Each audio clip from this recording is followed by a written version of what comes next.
In one of Istanbul's wealthiest neighborhoods, a 15-year-old girl walked home from school on a Tuesday afternoon in June. She climbed the stairs. She unlocked the door, and then nothing.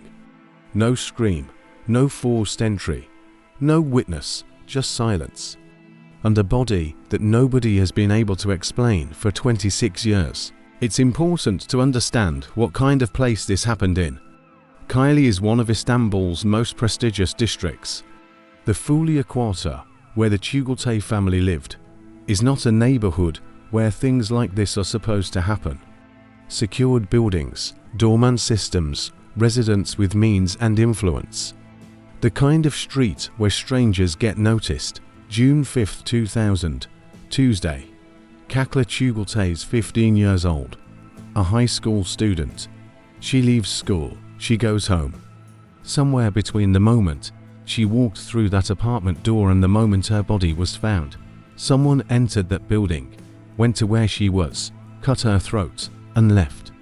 Without a witness, without a fingerprint that went anywhere, without a single person ever being charged, the investigation starts, and almost immediately, it stalls. But before we get to what happened in 2026, let's talk about what investigators found in 2000, or more precisely, what they couldn't explain. The original investigation produced a suspect list, 12 people. All of them had one thing in common.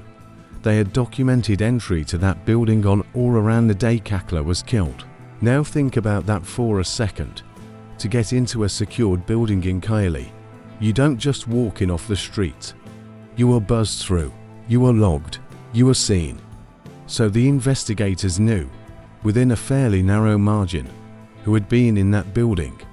They had 12 names, they had access records. They had a crime scene with a clear victim and a clear cause of death, and still, nobody was charged. For 26 years, those 12 people lived their lives, raised families, grew old, and 4 of them died. Now, in May 2026, Turkey's government did something that has never been done in this case before. Something that made international news, and something that raises a very uncomfortable question. Turkey formed a cold case unit, a new division within the Justice Ministry, specifically built to use artificial intelligence, advanced data retrieval, and modern forensics to crack cases that older methods couldn't solve. One of their first assignments, Kakla Çugultay. Justice Minister A.K. Engerlek personally traveled to meet with Kakla's mother. He told her face to face, "We are not done with this case. DNA samples will be collected from all 12 surviving suspects. Standard procedure, but for the 4 who died. Their graves are being opened for exhumations in 2026 for a 15-year-old girl killed in her bedroom in June of 2000. Consider what that means for Kakla's mother. She has spent 26 years knowing that whoever killed her daughter is almost certainly one of those 12 names. Maybe someone she saw during the investigation, someone who was interviewed, someone who looked her in the eye. And for 26 years, nothing. But here's the part nobody has fully answered. And it's the part that changes everything about how you see this case. If there were 12 identified suspects, people with documented building access, why did it take 26 years to collect DNA? The technology existed by the mid-2000s. The list was already compiled. The case wasn't buried under an avalanche of unknown leads. The suspects were right there, so why didn't the original investigation act on them? This is where the theories get uncomfortable. In 2000, Turkey was a different place. Back then, if you had the right name or the right friends, the law didn't always knock on your door. Kylie was, and is, a neighborhood of influence. The people who lived and worked in that building were not ordinary citizens. Some who have followed this case for years have noted that the investigation seemed to lose urgency at specific moments, that certain lines of inquiry were opened and then quietly closed, that the case seemed to matter enormously to the public and far less to the system that was supposed to solve it. No one can say definitively why, The case is unsolved. The investigation was, as far as public record shows, conducted within normal bounds. But the question remains, did someone with enough power make sure those 12 names stayed exactly that, names on a list and nothing more? There is one detail in this case that I haven't been able to stop thinking about.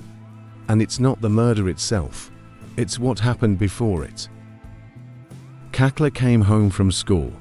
She was 15 years old. It was a Tuesday in June. In Istanbul, in June, the days are long. It would have been bright outside, warm, still afternoon. And somebody, one of those 12 people, was either already inside or entered right after her. In a secured building, with a doorman system, in a wealthy, well-watched neighborhood. And nobody saw anything, or if they did, they didn't come forward. The silence is the clue. That's what haunts investigators who've looked at this case. Not what was found, but what wasn't.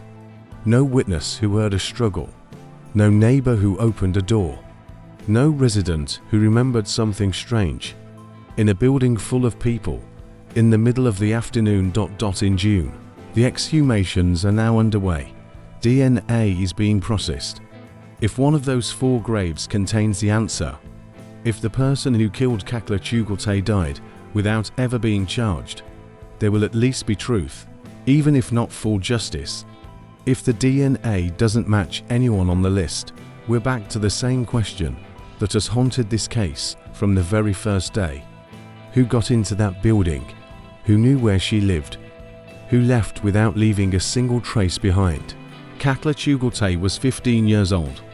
She walked home from school on a Tuesday and never walked out again. She deserves an answer. And her mother, who has waited 26 years for one, deserves it most of all. After 26 years of dead ends, the technology finally caught up to the crime. If this case should be getting more attention, share this video. And if you know of a case like this that nobody's covering, drop it in the comments. I read every single one.